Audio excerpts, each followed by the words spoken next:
Ibu, selanjutnya kita akan belajar tentang ragam dan tingkatan disabilitas. Jadi di sini kita mau lihat nih dulu jenis-jenis disabilitas. Bisa kita lihat dari flip chart 3 kita, jenis-jenis disabilitas. Di sini ada 5 jenis disabilitas ibu-ibu. Jadi yuk kita baca bersama ya ibu-ibu. Yang pertama katanya disabilitas apa? Fisik. Nah, yang pertama adalah disabilitas fisik. Kalau disabilitas fisik itu berarti gangguan pada anggota tubuhnya. Nah, kalau bilang fisik berarti tubuh kan ibu-ibu? Nah, jadi itu gangguan pada tubuh. Jadi contohnya mungkin dia memang cacat dari bawaan lahir, tidak punya tangan dari lahir, tidak punya kaki dari lahir, atau juga bisa karena diamputasi. Nah, mungkin kecelakaan dia, ya kan, kakinya harus diamputasi, itu juga masuk ke disabilitas fisik. Atau anak-anak yang waktu kecilnya kena penyakit virus polio, nah kan, mungkin dia tidak divaksin waktu kecil, terkena polio, nah, jadi dia lumpuh, itu juga termasuk dari disabilitas fisik. Kemudian yang kedua ada disabilitas netra. Disabilitas netra. Kalau dari gambarnya ini apa itu netra ibu-ibu?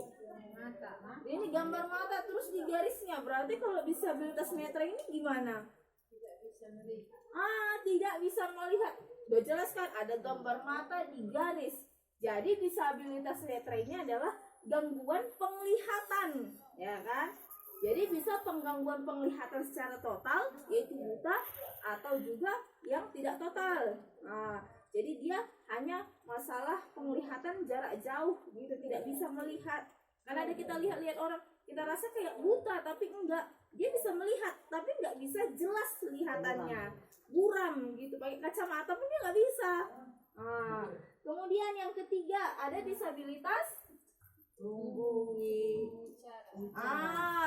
wicara. Jadi di sini ada 2 bagian ya kan ibu. Ada disabilitas dari tunarungu dan tuna bicara. Kalau tunarungu itu gimana? Tahu nggak tunarungu?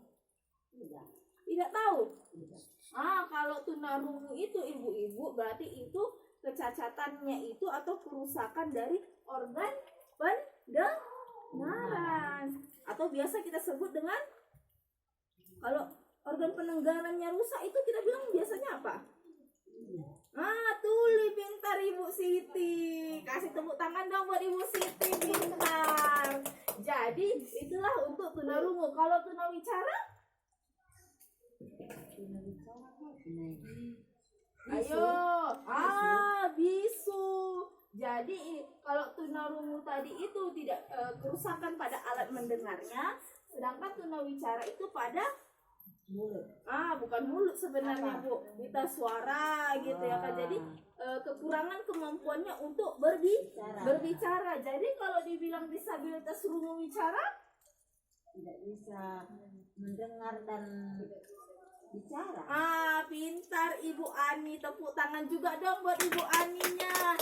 Jadi disabilitas rungu dan wicara itu berarti tidak bisa mendengar dan tidak bisa bicara. Kemudian selanjutnya di sini ada disabilitas disabilitas intelektual, berarti keterbelakangan intelektualnya. Contohnya ini adalah anak-anak yang Down syndrome. Tahu nggak Down syndrome ibu-ibu? Belum tahu. Biasanya kalau dibilang Down syndrome itu bahasa pasarnya itu bisa dibilang idiot. Mungkin ibu-ibu taunya seperti itu, gitu ya kan. Kemudian yang terakhir ada disabilitas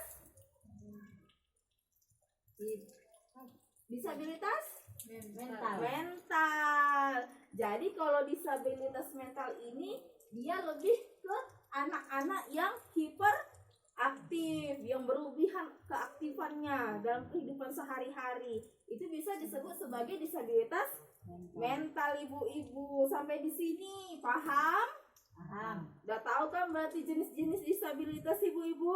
Ya, selanjutnya ibu-ibu, untuk orang-orang yang punya disabilitas ini, pasti ada permasalahan psikologisnya, iya enggak? Jadi di sini biasanya ya kan kondisi psikologis dari penyandang disabilitas jika tidak mendapat dukungan dari lingkungannya atau keluarganya ibu-ibu, biasanya mereka akan merasa rendah diri, kemudian merasa sensitif, tidak semangat, kemudian cepat menyerah, kekanak-kanakan, agresif. Dia itu pengennya diperhatikan ibu-ibu. Jadi sebagai orang terdekat atau keluarga, kita wajib memperhatikan para penyandang disabilitas ibu-ibu. Jadi jangan ketika kita punya keluarga yang penyandang disabilitas, aku malu. Tidak, tapi harus kita perhatikan. Oke ibu-ibu? Oke, selanjutnya ibu-ibu. Jadi penyandang disabilitas ini sebenarnya banyak ibu-ibu, ya kan? Jadi ada sebagian yang penyandang disabilitas itu masih bisa melakukan kegiatan sehari-hari. Contohnya mungkin tadi yang kita bilang tadi dari disabilitas fisik, contohnya ini, hilang satu kakinya. Tapi dia masih bisa bekerja tidak? Masih bisa mencari memenuhi kebutuhan hidupnya tidak? Bisa. Jadi itu masih dikatakan itu disabilitas ringan.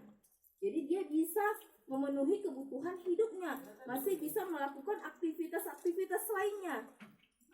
Sedangkan ada juga yang disabilitas yang tidak bisa lagi melakukan apapun.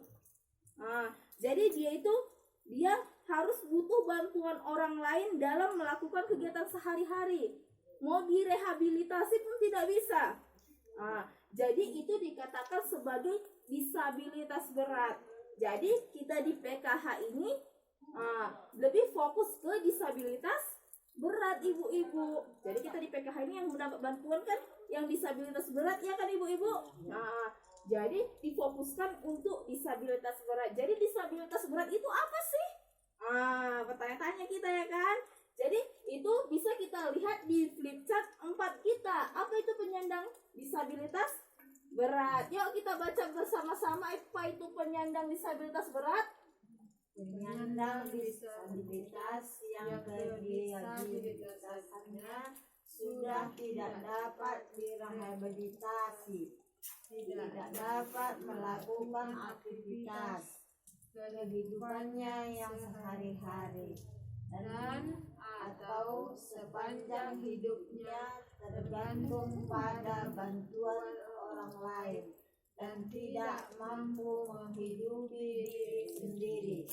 Jadi ini pengertian dari penyandang disabilitas berat ibu-ibu. Berarti penyandang disabilitas yang kedisabilitasannya sudah tidak dapat direhabilitasi. Jadi mau kayak mana pun kita bikin, dia tidak bisa lagi direhabilitasi. Memang sudah seperti itu apa adanya. Tidak dapat melakukan aktivitas kehidupannya sehari-hari dan atau sepanjang hidupnya, tergantung pada bantuan orang lain dan tidak mampu menghidupi diri sendiri. Jadi kalau dibilang disabilitas berat ini sudah pasti orang-orang yang mengalami disabilitas yang memang hanya tinggal di tempat tidur ibu-ibu, nggak bisa ngapa-ngapain lagi gitu. Makan harus ditolong, mau minum juga ditolong, kalau dia mau buang hajat juga harus ditolong. Dia nggak bisa bergerak, tinggal di tempat tidur udah. Kalau nggak dikasih makan dia nggak akan makan. Kalau nggak ibu tolong dia ke kamar mandi, dia akan pup atau buang air kecil di situ. Itu ibu-ibu. Jadi itulah disabilitas berat ibu-ibu. Oke ibu-ibu, sampai di sini mengerti?